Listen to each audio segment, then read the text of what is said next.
What is a Baptisia australis? Baptisia australis, commonly known as blue false indigo or wild blue indigo, is a perennial flowering plant in the pea family, Fabaceae. It is known for its striking blue flowers and clover-like foliage.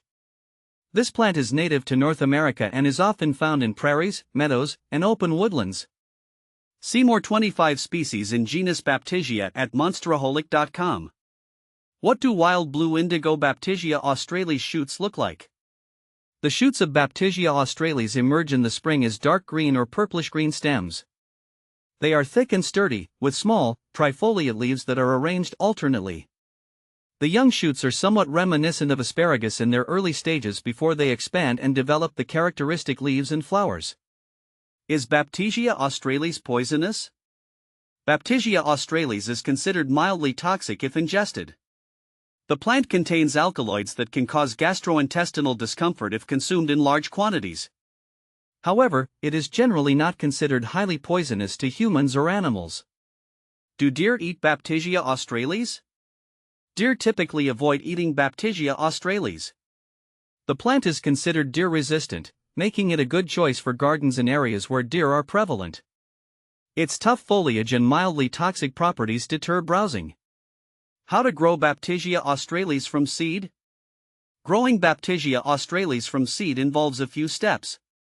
First, the seeds need to be scarified by nicking the hard seed coat or soaking them in hot water for several hours. After scarification, sow the seeds in well-draining soil either in pots or directly in the ground.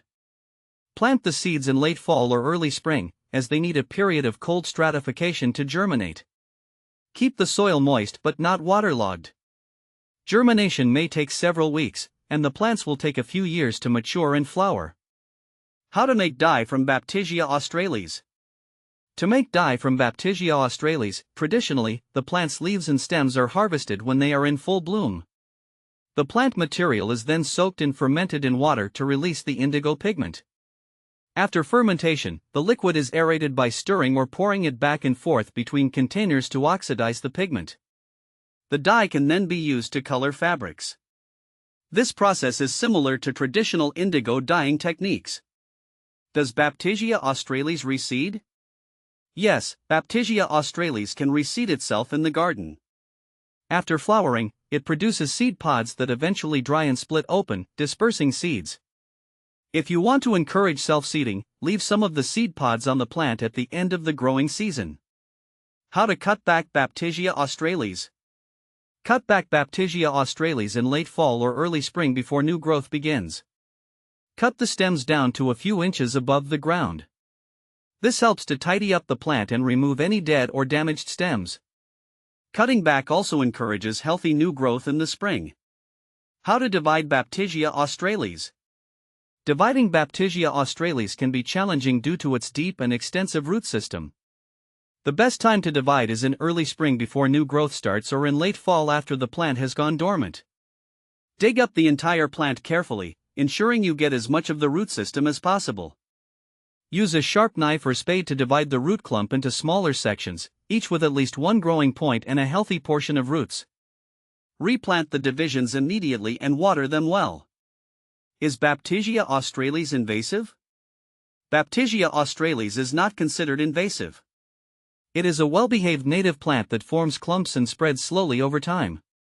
It can reseed in the garden, but it does not typically become aggressive or outcompete other plants. Is Baptisia australis native to Maryland? Yes, Baptisia australis is native to Maryland.